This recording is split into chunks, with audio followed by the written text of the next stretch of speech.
सभी को जय जय हिंद जय भारत।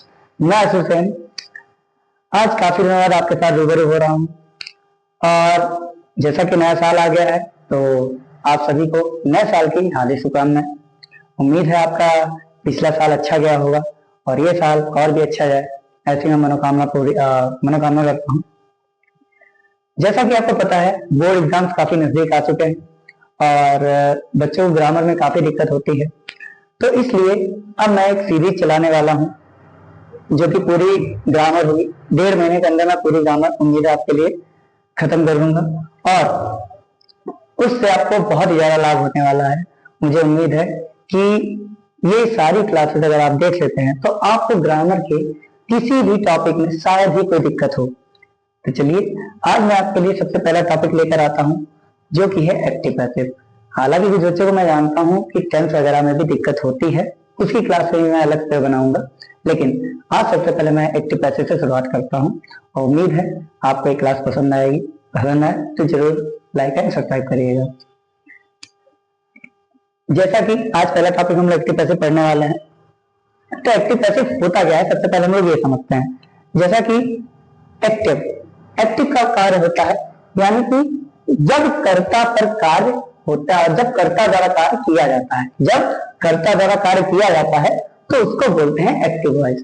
लेकिन इसी तरीके से हम जरा इसके स्ट्रक्चर को देख लेते हैं। जैसे सब्जेक्ट आता है, वर्ब आता है, फिर ऑब्जेक्ट आता है। और जैसे कि हमने एक एग्जांपल लिख रखा है, Rahul eats an apple. Rahul eats an apple, तो सबसे पहले हम देखेंगे इसमें एक सब्जेक्ट आ जाता है, फिर आ जाएगा वर्ब, फिर आ जाएगा हमारा ऑब्जेक्ट। इसी तरीके से हम पैसिव वॉइस को भी समझेंगे। पैसिव वॉइस में क्या होता है याद रखिएगा, जिस तरीके से एक्टिव वॉइस में सब्जेक्ट द्वारा कार्य किया जाता है, इसी तरीके से पैसिव वॉइस में जो सब्जेक्ट होता है उस पर कार्य होता है, यानी उस पर कार्य प्राप्त होता है। जैसे कि an apple is eaten by Rahul, यानी कि काम किस पर किया जा रहा है, सेब पर, क्योंकि सेब खत्म हो रहा है ना, राहुल तो खत्म नहीं हो रहा। अब राहुल सेब खाएगा तो काम किस पर हो रहा है, सेब पर, तो सेब खाया जा रहा है, खाया गया है किसके द्वारा, राहुल के द्वारा, राहुल के द्वारा खाया गया है। तो इससे हमें पता चलता है ये हमारा पैसिव वॉइस। पैसिव वॉइस में सबसे पहले ऑब्जेक्ट आ जाता है, फिर हमारी हेल्पिंग वर्ब आ जाती है। ये हेल्पिंग वर्ब टेंस के अकॉर्डिंग चेंज होती रहती हैं।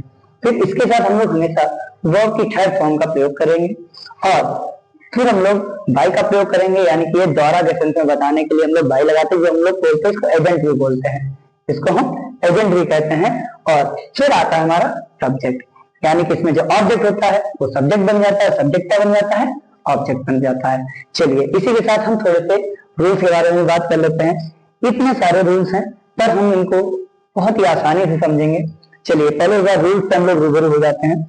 जैसे कि देखिए इसमें कुल अभी 8 रूल्स लिखे हुए हैं, हालांकि 2 रूल्स और हैं वो हम लोग इन रूल्स के खत्म होने के बाद पढ़ेंगे। चलिए पहले रूल देखते हैं। सबसे पहले आता है प्रेजेंट इंडेफिनिट। कौन सा, प्रेजेंट इंडेफिनिट, जिसमें बेटा हेल्पिंग जो हम पैसिव में चेंज कर देंगे, तो बेटा हेल्पिंग में लगाएंगे इज आर एम। कौन सी लगाएंगे, इज आर एम। फिर जैसे ही हम लोग अगले रूल से बढ़ेंगे प्रेजेंट कॉन्टिन्यूस, तो प्रेजेंट कॉन्टिन्यूस में हम लोग चेंज करने के बाद, यानी कि एक्टिव वॉइस को हम लोग पैसिव वॉइस में जब चेंज कर देंगे तो उसमें बेटा is are am plus being का प्रयोग करेंगे, क्योंकि वो आईएनजी जो आएगा, यानी कि जो हमारी वर्ब की फोर्थ फॉर्म होती है, जैसे गोइंग हो गया, स्लीपिंग हो गया, ईटिंग हो गया, इन सबको हटाने के लिए, यानी कि इनमें जब आईएनजी हटाएंगे तभी हम वर्ब की थर्ड फॉर्म लगा पाएंगे, और वर्ब की थर्ड फॉर्म लगाने के लिए हम लोगों को क्या करना पड़ेगा, आईएनजी को हटाना ही पड़ेगा। और उस आईएनजी को हटाने के लिए हम लोग किसका प्रयोग करेंगे, बीइंग का प्रयोग करेंगे। फिर अगला आता है प्रेजेंट परफेक्ट। कौन सा आता है, प्रेजेंट परफेक्ट। प्रेजेंट परफेक्ट में जैसे कि आप देख रहे हैं हेल्पिंग जब हम चेंज करेंगे, जब हम चेंज करेंगे तो उसमें हेल्पिंग कौन सी आ जाएगी, हैव या हैव, और प्लस क्या लग जाएगा हमारे साथ, बीन। क्या लग जाएगा, बीन, यानी कि हैज बीन या हैव बीन का प्रयोग करेंगे जब हम प्रेजेंट परफेक्ट में एक्टिव वॉइस से पैसिव वॉइस की ओर बढ़ेंगे। फिर हम इसी तरीके से अगले टॉपिक पर आते हैं पास्ट इंडेफिनिट। पास्ट इंडेफिनिट में जब हम लोग इसके सेंटेंस को चेंज करेंगे, यानी कि एक्टिव से पैसिव में जाएंगे, तो हम लोग इसमें वाज वर्ब का प्रयोग करेंगे। जैसा कि आप लोग जानते हैं कि पास्ट इंडेफिनिट में वर्ब की हमेशा सेकंड फॉर्म लगती है। कौन सी फॉर्म, सेकंड फॉर्म लगती है, और सेकंड फॉर्म का यूज करते हैं, और हमको चाहिए कौन सी फॉर्म, थर्ड फॉर्म। तो थर्ड फॉर्म को लाने के लिए हम लोगों को हेल्पिंग का प्रयोग करना ही पड़ेगा। इसीलिए हम लोग कौन सी फॉर्म, कौन सी हेल्पिंग लगाएंगे पास्ट इंडेफिनिट में, वाज या वर्ब। ये हम लोग वॉज अगर हम लोग हमेशा कर्ता के हिसाब से लगाएंगे। अगर कर्ता एक वचन हुआ तो हम वॉज लगा देंगे, कर्ता बहुवचन हुआ तो हम लोग वर लगा देंगे। इसी तरीके से हम लोग अगला रूल देखते हैं, past perfect, sorry past continuous. Past continuous में भी बेटा सेम हेल्पिंग वर्ब लगेगी, बस इसमें क्या लग जाएगा बेटा, बीइंग और लग जाएगा। जैसा कि आप लोग जानते हैं इसमें वर्ब की फोर्थ फॉर्म लगती है जो कि हमारी आईएनजी फॉर्म होती है, जैसे गोइंग, स्लीपिंग, ईटिंग, इस तरीके से। तो हम लोग उस आईएनजी को हटाने के लिए कौन सी चीज लगा देंगे, बीइंग लगा देंगे। चलिए इसी तरीके से हम लोग अगला देखेंगे, फ्यूचर इंडेफिनिट। फ्यूचर इंडेफिनिट में sorry past perfect, past perfect देखेंगे। पास्ट परफेक्ट में जब हम हेल्पिंग वर्ब लगाएंगे, याद रखिएगा इफ को पैसिव में बदलने के बाद जब हम हेल्पिंग वर्ब लगाएंगे तो हम लोग यूज करेंगे हैड बीन। क्या यूज करेंगे, हैड बीन।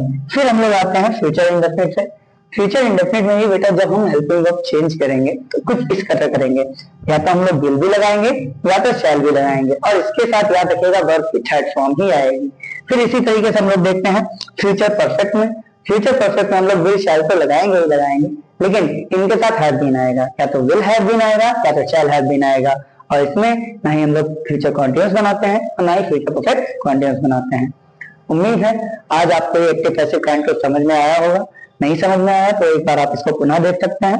और जो हम लोग का पहला टॉपिक होगा प्रेजेंट इंडेफिनिट, वो हम लोग अगली क्लास में पढ़ेंगे, और उम्मीद है आप हमारा साथ ऐसे ही देते रहेंगे। अगर आपको क्लास पसंद आई हो तो लाइक एंड सब्सक्राइब करें, और अगली वीडियो जल्द ही अपलोड होगी। जय हिंद, जय भारत।